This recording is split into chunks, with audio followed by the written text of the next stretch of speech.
폭스바겐 ID4입니다. 날렵하고 강인한 폭스바겐 특유의 느낌보다는 부드럽고 유연한 느낌이 많이 드는 프론트죠. 범퍼 하단에는 메쉬 타입으로 마무리를 해주고 조금은 터프하면서도 스포티한 느낌도 담으려고 했고요. 범퍼 측면으로는 공기의 흐름까지도 충분히 고려했습니다. 부드럽고 유연한 느낌은 측면으로 살짝 틀어서 보면 확실하게 전달이 되는데요. 측면의 바디라인은 선과 면을 강조하기보다는 전체적인 볼륨감 그리고 유연하고 부드럽게 뒤까지 쭉 흘러나가는 라인을 강조한 느낌입니다. 키 언락을 했을 때 앞쪽의 세리머니는 생각보다 많이 화려하진 않습니다.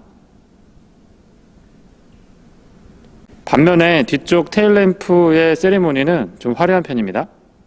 앞뒤도 손잡이의 간접 조형도 적극적인 편이고요. 아래쪽의 퍼들램프는 폭스바겐의 엠블럼이 아닌 독특한 형태의 엠블럼을 보여주고 있습니다.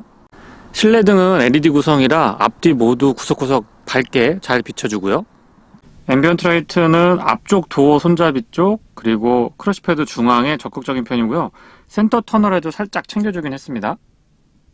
헤드램프는 IQ 라이트라고 해서 매트릭스 형태의 LED인데요. 광원의 폭과 직진성이 아주 뛰어납니다.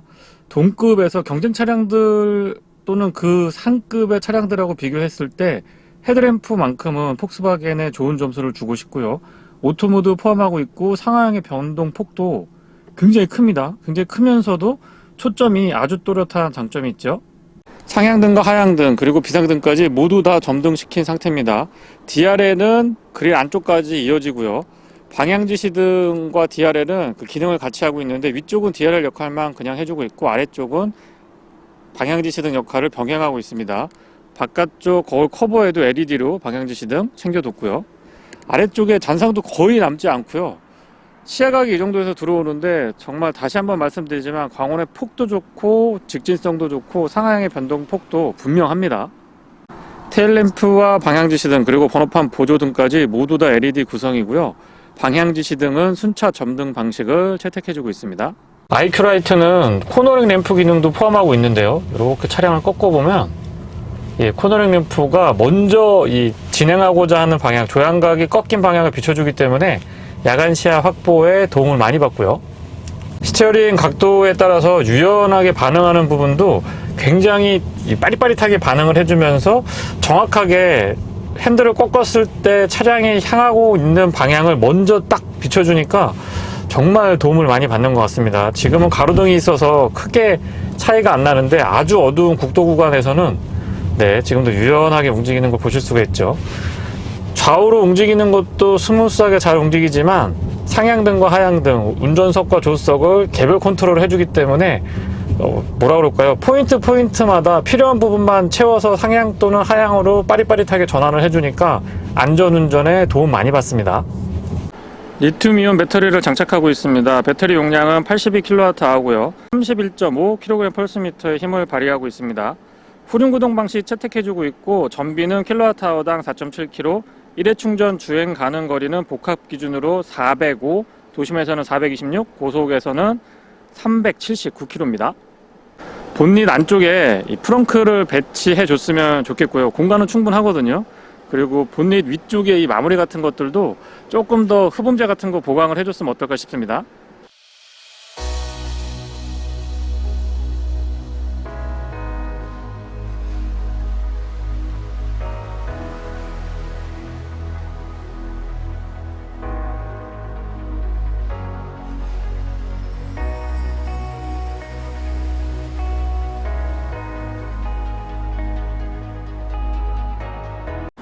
폭스바겐의 차세대 전기차 플랫폼이 적용되어 있는 ID4는 앞뒤 오버행도 짧고 차체 크기에 비해서 충분한 휠베이스를 갖추고 있어서 옆에서 봤을 때 그리고 달릴 때의 비례감이나 균형감 같은 것들이 뛰어나죠. 휠은 20인치고요. 타이어 사이즈는 235, 50, 20입니다. 휠 아치 부분을 우레탄 재질로 마무리를 해주고 있어서 SUV의 느낌, 약간은 터프한 이미지 같은 것들도 잘 표현해주고 있고요. 도어 하단과 사이드 스커트는 역시 우레탄 재질로 마무리를 해주고 있는데 바디 컬러랑 달리 가져가고 있으면서 도심형 SUV다운 모습을 잘 표현해줬습니다. 팬더 측면에는 프로라고 하는 레터링도 있고요. 아웃사이드 미러는 도어 쪽에 고정이 돼, 플래그 타입으로 도어 쪽에 고정이 되어 있어서 실내에서 조금은 더 넓은 시야각을 확보할 수 있도록 마련을 해 놨고요. 파노라마 사이드 턴루프는 큼직한 유리가 인상적이고 루프렉도 꼼꼼하게 잘 갖춰주고 있습니다. 이 앞쪽에서부터 뒤쪽으로 쭉 넘어가는 라인이 참 부드럽고 유연해 보이죠. 충전구는 기존 내연기관 차량의 위치죠. 조수석 뒤쪽 휀다에 마련을 해놨는데 사용하기 편리하고 푸시 타입입니다.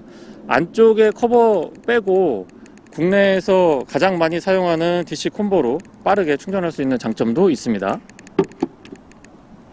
후측면에서는 SUV보다는 크로스오버, 조금은 세단에 가까운 이미지를 연출을 시켜주기 때문에 다분히 도심에 잘 어울린다고 생각합니다.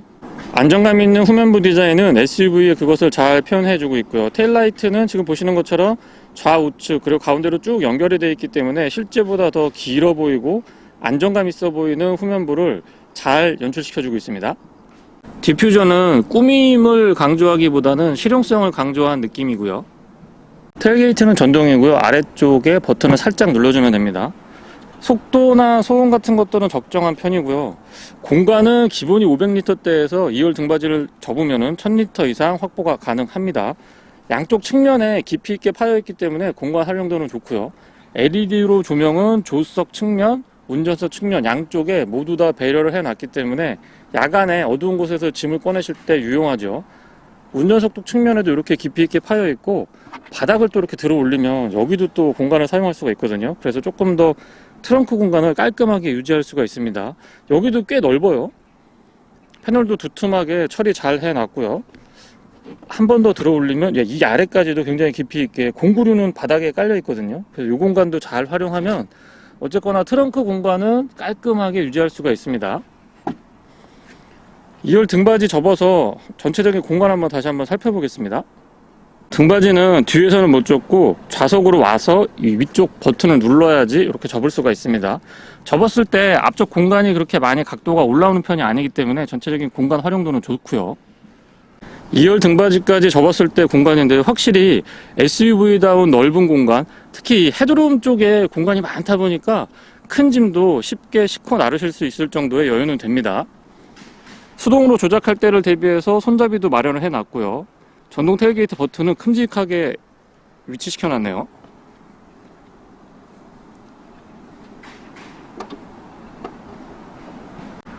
스마트 키는 최근 폭스바겐 다른 차량들과 같은 디자인인데요. 저는 이 디자인이나 무게나 그립감 같은 것들은 좋은데 블랙 하이그로스 이거는 조금 선호하는 편은 아닙니다. 지문이 많이 남죠.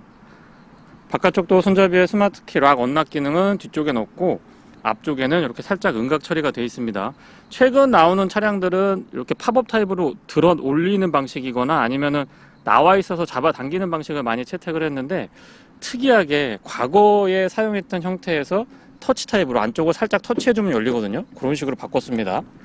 도어는 차량의 크기를 생각을 해보면 적당한 것 같고요. 문을 닫았을 때 체결감 같은 거는 나쁘지 않습니다. 뭔가 꽝 하고 꽉 잡아주는 듯한 느낌이 안정감이 좋고요. 브라운과 블랙 컬러가 혼합이 되어 있고 스웨이드 재질을 적절하게 잘 활용을 해줬기 때문에 실내에서 받는 느낌은 뭐라고 그럴까요? 좀 세련되고 스포티한 느낌을 잘 전달을 해주고요. 도어 디자인은 깔끔하고 좋은데 여기도 블랙 하이그로스가 조금 많은 것 같죠? 이런 부분은 조금 더 줄여줬어도 나쁘지 않을 것 같다는 생각이 듭니다. 여기에도 브라운하고 블랙하고 혼합되어 있어서 컬러의 이 조화 같은 것들은 참 깔끔하게 잘 되어 있습니다. 버튼 수를 굉장히 많이 줄였다고 하는데요. 여기에도 보시면 윈도우 컨트롤이 오토 타입인데 2개만 있습니다. 그래서 리어를 누르고 동작을 시키면 뒤쪽, 다시 안 누르고 동작시키면 앞쪽, 하나의 키로 2가지 기능을 사용할 수 있도록 해놨는데 그렇게 직관적인 것 같지는 않아요. 하지만 심플하고 전체적으로 좀 여백의미 같은 것들을 느낄 수 있는 측면에서 보면 굉장히 좋은 시도라고 봅니다. 전동 테일게이트는 레버 잡아당기시면 되고요. 폭스바겐 차량 치고는 매포켓이 그렇게 큰 편은 아니죠. 하지만 뒤쪽 공간은 모르겠는데 앞쪽은 굉장히 넓게 확보 잘 해주고 있습니다.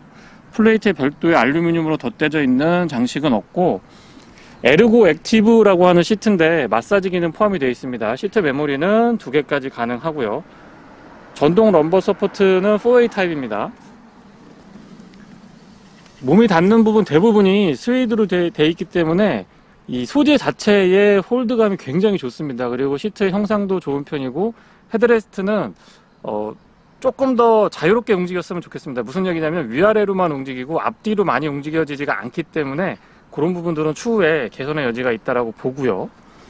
안장 길이 조절은 수동으로 이렇게 가능합니다. 센터 터널은 플로팅 타입이라고 표현을 좀 드려볼까요? 가운데가 이렇게 붕 떠 있는데 이 공간을 그냥 이렇게 띄워놓지만 말고 조금 더 실용적으로 앞쪽까지 팠으면은 훨씬 더 공간 활용도가 높아지지 않았을까 싶은 생각도 들고요. 페달은 일반형인데 재미있죠. 이 플레이 버튼하고 일시정지 버튼이 딱 준비가 되어 있는데 전기차 컨셉에 아주 잘 맞는다고 봅니다.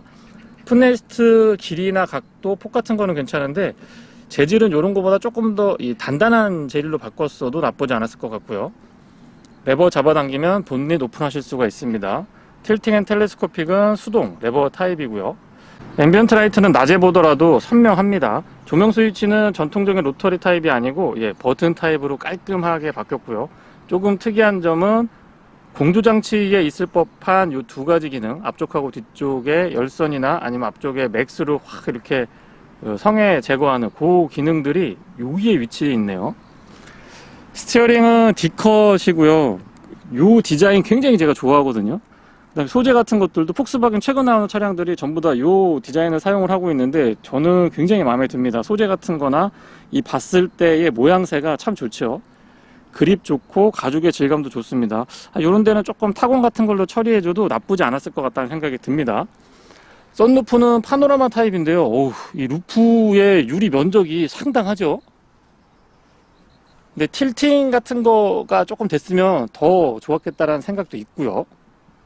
전원 버튼이 독특한 위치에 있죠. 이 컬럼 측면에 있는데 사실 이거 누를 일이 별로 없습니다. 그냥 타서 브레이크 밟고 전원이 들어옵니다. 그 다음에 이렇게 기어 노브 조작하면 바로 주행할 수가 있기 때문에 전원 스위치가 저기 있다는 거는 특이한 위치고 편안한 위치는 아니지만은 크게 단점으로 보기엔 어렵지 않나 싶습니다. 클러스터 자체도 굉장히 깔끔하게 준비가 되어 있어서 뭐 크게 설명드릴 게 없을 것 같아요. 그냥 단순한 기능들, 시속 몇 킬로인지, 얼마나 갈 수 있는지, 배터리가 어느 정도 남아있는지 이 정도만 딱 확인할 수 있게 아주 단순하게 구성이 되어 있어서 전체적으로 다시 한번 강조드리지만 여백감이 확실하게 느껴지고요. 센터페시아가 2단으로 구성이 되어 있어요. 이렇게 구성이 되어 있고 여기도 투톤 컬러는 적용이 되어 있고 소재도 다릅니다. 좀 편안한 느낌을 전달을 해주고 있고요. 회생제동은 드라이브 모드 D에서 B 모드로 전환을 시키면은 작동이 되게끔 그렇게 준비가 되어 있습니다. 별도로 뭐 이 패드 시프트를 사용해서 강도를 조절하거나 그런 기능은 없습니다. 스티어링 좌측에는 어댑티브 크루즈 컨트롤에 관련된 기능들, 우측에는 인포테인먼트 컨트롤 할 수 있도록 되어 있고 이 스틱 타입 스위치가 최근에 폭스바겐 차량들 보면 여기가 약간 좀 거슬렸거든요, 저는. 근데 ID4는 요 끝에가 마무리가 깔끔하게 되어 있어서 이 조작했을 때의 손에 이 잡히는 느낌 같은 것들이 참 좋았습니다. 큼직하게 자리 잡은 12인치 AV에는 저게 없어요. 내비게이션이 없고요. 내비게이션은 안드로이드 오토나 애플 카플레이 연동을 시키는 그런 방식인데 그러다 보니까 이제 뭐가 조금 불편했냐면 시간하고 날짜 대부분 GPS 활용을 해서 자동으로 설정이 되는데 이 친구는 수동으로 바꿔줘야 됩니다. 수동으로 이 설정을 한번 해줘서 그런 부분들이 조금 불편했고요. 그리고 열선 시트는 3단으로 조절할 수 있도록 준비가 되어 있고 공조장치도 굉장히 잘 되어 있는데 통풍 시트가 없어서 그 부분은 조금 아쉽긴 해요. 전체적으로 기본기는 굉장히 좋은 차량인데 ID4가 아무래도 국내 시장에 이 보조금이라든가 가격대를 맞추려고 하다 보니까 옵션에 조금 인색하지 않았나 싶은 생각도 있습니다. 후방 카메라는 어라운드 뷰 포함되어 있고요.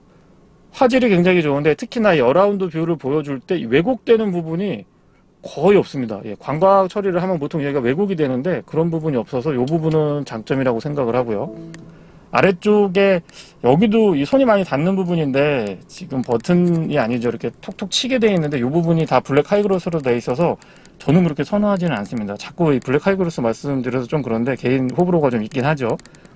그리고 낮에는 볼륨이나 이 양쪽 운전석, 조수석 온도 조절할 수 있게 딱 보이는데 밤이 되면 저 부분에 요런데 조명이 없어서 그런 부분들은 개선의 여지가 있다고 봅니다. 그리고 그 아래쪽으로 비상등 스위치, 공조장치, 핫키죠. 물리키 형태 비슷하게 구성이 되어 있고 IQ 드라이브 설정할 수 있는 부분들, 드라이브 모드 4가지입니다. 에코, 컴포트, 스포츠, 커스텀 이렇게 되어 있고 메뉴, 예, 후방 카메라 해서 메뉴로 다시 돌아갈 수 있도록 그렇게 준비가 되어 있습니다. 되게 깔끔해요. 별로 이렇게 설명할 것도 없고 누구든지 접근하면은 쉽게 사용할 수 있도록 되어 있습니다. 에어벤트 아래쪽으로 살짝 위치해 있고, 이 부분에 조금 수납 같은 게 더 추가됐으면 좋겠다는 생각이 듭니다. 컵홀더는 오픈 타입으로 2개고요.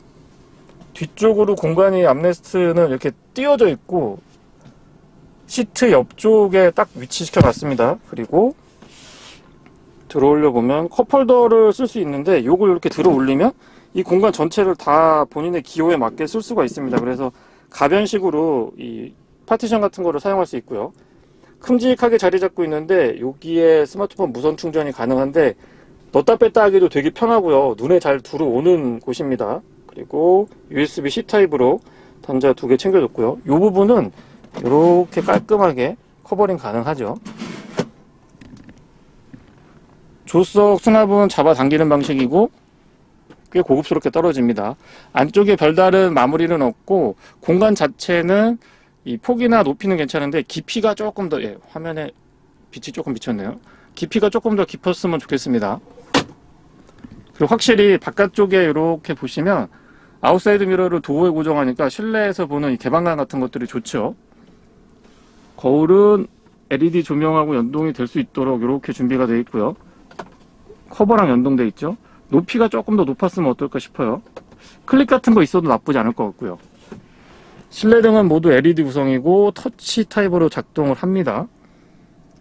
안쪽에 거울은 좀 작은 편이거든요. 근데 테두리 부분이 이렇게 두껍지 않아서 실제로 답답한 느낌은 없고 이 테두리 부분이 투명했으면 조금 더 넓지 않았을까 싶어요. 그리고 암레스트는 이렇게 하면은 각도 조절이 안 되고 이 밑에 고정할 수 있거든요. 이렇게 딱 한번 눌러주면 이렇게 고정할 수 있어서 미세 조정이 가능합니다. 그래서 이 팔걸이 할 때 위치 잡기가 굉장히 편하죠. 뒷좌석이고요. 윈도우는 일반 유리고 끝까지 깔끔하게 내려옵니다. 디자인은 앞쪽하고 같고 여기에도 브라운으로 포인트를 주고 있어서 앞쪽과의 일체감 그리고 전체적으로 좀 세련돼 있다는 느낌을 잘 전달해 주죠. 내포켓 같은 것들 충분하게 배려를 했고요. 바닥이 완전히 평평하기 때문에 공간 활용도는 더없이 좋습니다. 앞좌석 안장하고의 요 높이, 바닥하고의 높이가 조금 더 확보됐으면 발이 더 편했을 것 같고요. 보시면 시트가 그렇게 두툼하지 않거든요. 근데 생각보다 쿠션감이 좋았던 것 같아요. ISO 픽스 커버링 깔끔하게 돼 있고 헤드레스트는 그렇게 크지 않은데 이렇게 만져보면 폭신폭신해서 목을 잘 받쳐줬습니다. 암레스트 내려보면 컵홀더는 오픈 타입으로 2개 준비가 되어 있고요. 시트는 6대4로 분할됩니다. 생각보다 이 헤드룸이 그렇게 여유 있는 것 같지는 않더라고요. 여기는 공간이 굉장히 좋은데 이쪽은 살짝 아쉽기도 했습니다. 승하차할 때도 옆으로 그냥 쓱 미끄러지면서 타듯이 타면 되고 무릎 공간은 뭐 주먹 3개 정도까지도 여유가 좋습니다. 뒤쪽 송풍구가 가운데 위치하고 있는데 너무 바닥 쪽에 있어서 이 바람이 밑에서 이렇게 위로 올라오니까 그런 부분들은 조금 적응의 시간이 필요했고 3존 컨트롤이 가능해서 뒷좌석도 온도 조절을 별도로 할 수가 있습니다. USB 충전 단자 C타입으로 2개 갖춰놨고요. 조수석 시트에도 ISO 픽스 될 수 있도록 배려를 해놨고요. 가운데 AVN이 큼직하게 자리 잡고 있지만 주변부에 지저분한 것들, 표현이 좀 그렇습니다만 복잡해 보이는 스위치나 기능들을 다 숨겨놨기 때문에 아주 깔끔하죠. 미래지향적인 느낌이라기보다는 약간 이런 면에서는 클래식한 느낌도 들고 특히나 이 클러스터를 조그맣게 딱 핸들 안쪽에서 보여주게끔 최소한의 것들만 보여주게 해놓으니까 클래식한 느낌이 많이 드는 것 같아요. 드라이브 모드는 4가지 있는데요. 에코, 컴포트, 스포츠, 커스텀. 커스텀은 스티어링이라든가 이 모터의 반응 같은 것들 모두 다 개별 설정이 가능합니다. 스포츠 모드에서 킥다운 같은 거 해보면 충분히 달릴 능력은 되거든요, 차량이. 물론 막 폭발적으로 치고 나가는 그런 느낌은 아닙니다. 하지만 최고 시속이 160km대에서 리밋이 걸리는 걸로 알고 있는데 차량은 훨씬 더 달릴 수 있거든요. 근데 너무 좀 초기에 소극적인 자세를 보이는 게 아닌가 싶은 생각이 듭니다. 셰시의 강성이라든가 서스펜션의 세팅 그리고 모터 출력 같은 것들도 괜찮은데 너무 좀 제어했다라는 느낌을 받게 되고요. 터널 안에서 그것도 아스팔트 포장이 아닌 시멘트 포장이기 때문에 소음하고 진동, 특히 이 소음 부분은 조금 더 민감하게 살펴볼 수가 있는데, 소음에 대한 대책은 이중접합 차음유리가 아님에도 불구하고 상당히 정숙한 편에 속하고요. 그러니까 EV인데 SUV를 지향하고 있지만 어쨌거나 외부에서 봤을 때 유려한 이 곡선 때문에 그런지 A필러 쪽에서 이 풍절음 같은 것들이나 측면의 공명음, 그리고 뒤쪽에서 이렇게 둥둥둥둥둥 울리는 이런 바닥에서 올라오는 노면 소음 같은 것들도 제어가 잘 되어 있는 편입니다. 타이어 마찰음도 그렇게 거슬리질 않고요. 사운드 시스템도 한번 체크해 볼까요?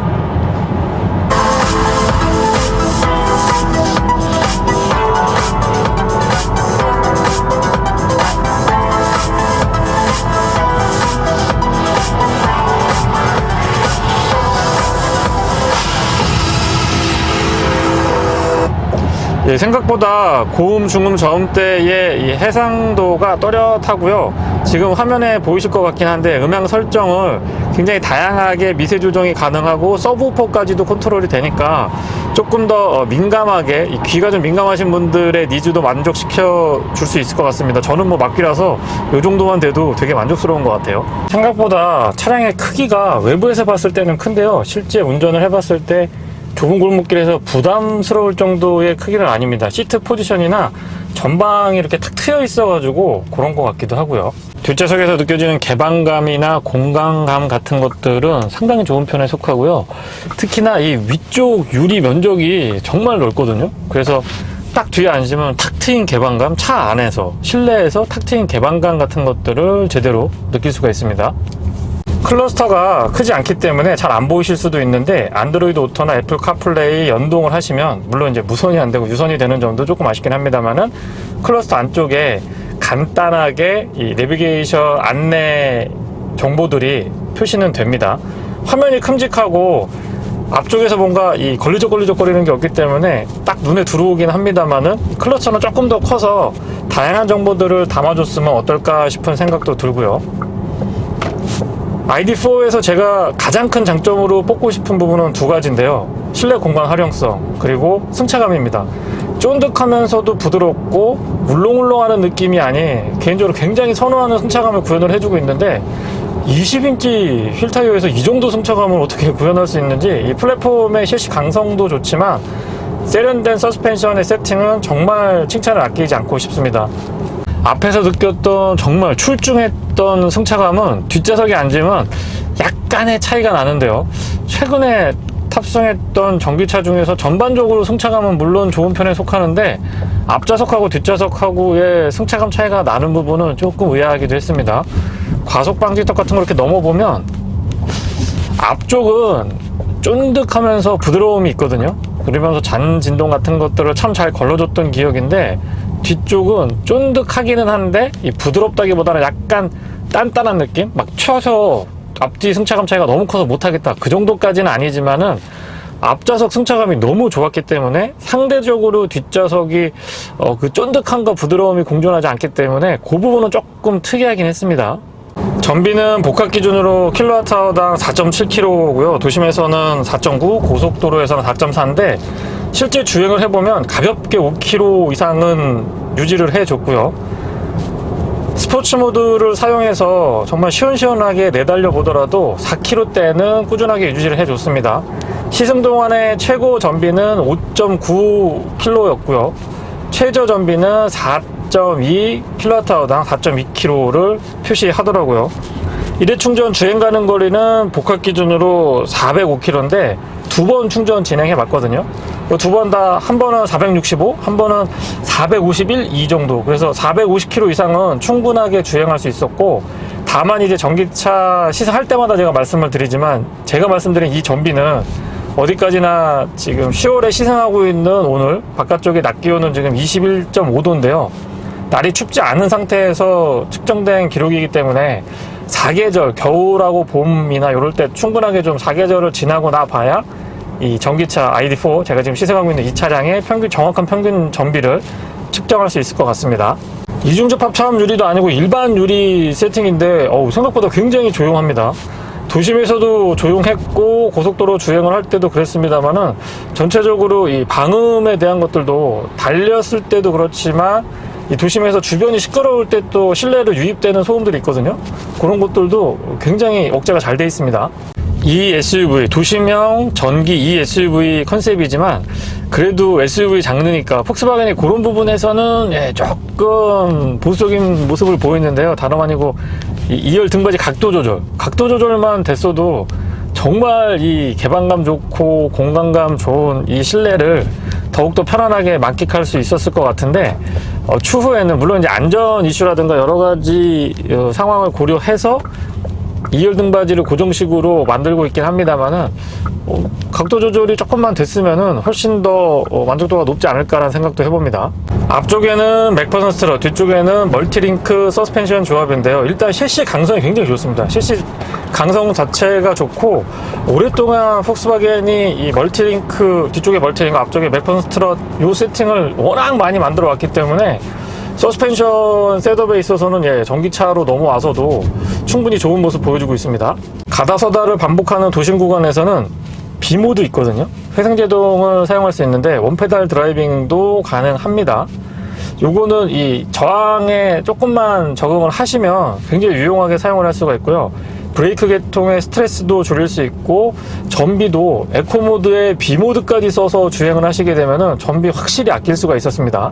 국내 소비자분들이 선호하는 옵션, 예컨대 HUD라든가 아니면 통풍 시트 같은 것들이 없어서 조금 아쉽기는 합니다. 그리고 결정적으로 GPS를 포함하고 있는 순정 내비게이션이 없기 때문에 내비게이션 자체도 조금 불편했지만, GPS가 없다 보니까 시간이나 날짜 세팅 같은 것들도 수동으로 한번 해줘야 되니까 그런 부분들은 조금 손이 가긴 했습니다. 하지만 ID4는 제가 생각할 때는 기본기에 정말 충실한 차라고 생각을 하고요. 배터리 용량도 충분하고 이 스티어링의 안정감 같은 것들에서 가격적인 부분의 메리트라든가 가치는 충분히 소비자가 만족할 수 있다고 생각합니다. 충전 시간은 0에서부터 100%까지 충전할 때는 약 7시간 40분, 50분 정도인데, 제가 충전해보니까 8시간 조금 넘어가더라고요. 물론 이제 충전의 전압이라든가 용량에 따라서 조금씩 차이가 있긴 합니다만은, 제가 2번 충전을 해봤는데 8시간 조금 넘어가는 정도의 시간이 소요가 됐고요. 이 차는 5% 정도에서 80%까지 충전하는데, 초고속 충전 진행을 하면은 약 36분 정도면은 충전이 가능한 걸로 알려져 있습니다. 가격 경쟁력이 굉장히 좋은 편인데요. 차량 가격이 개소세 인하분 3.5% 적용했을 때 5,490만 원인가요? 5천만 원대 중반 약간 못 미치는 가격대인데, 그 가격에서 정부 보조금은 뭐 지자체마다 조금 차이가 있을 것 같긴 합니다만은 최대 650만 원 정도까지 받을 수 있어서, 옵션은 제가 조금 아쉽다고 말씀을 드렸는데 가격 경쟁력은 굉장히 좋은 편입니다.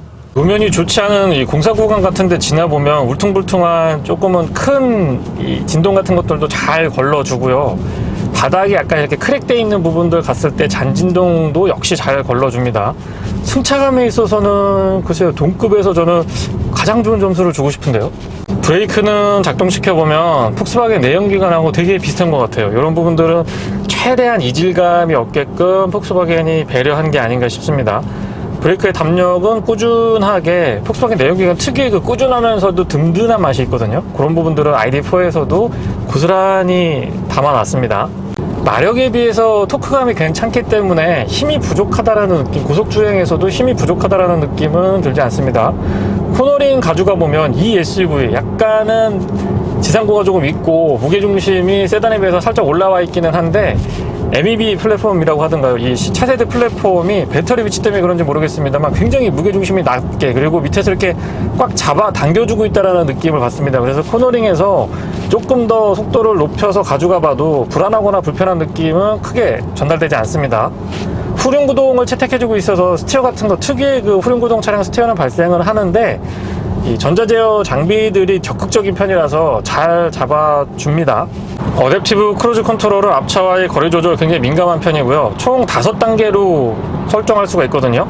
단계마다의 차이가 명확하기 때문에 그런 부분에서도 조금 정교하다라는 느낌을 받게 됩니다. 속도 업다운은 짧게 누르면 10단위로 올라갔다 내려갔다 하고요. 조금 더 길게 이렇게 조금 더 진득하게 누르면 1단위씩 올리고 내릴 수가 있습니다. 클러스터가 작아서 처음에는 되게 좀 어색했는데 사람이 또 그런 것 같아요. 되게 간사해서 금방 적응되는 겁니다. 여기가 이렇게 없으니까 훨씬 더 시원하고 시야도 좋은 것 같고 좀 차분한 느낌이라 그럴까요? 그런 것들이 좋고요.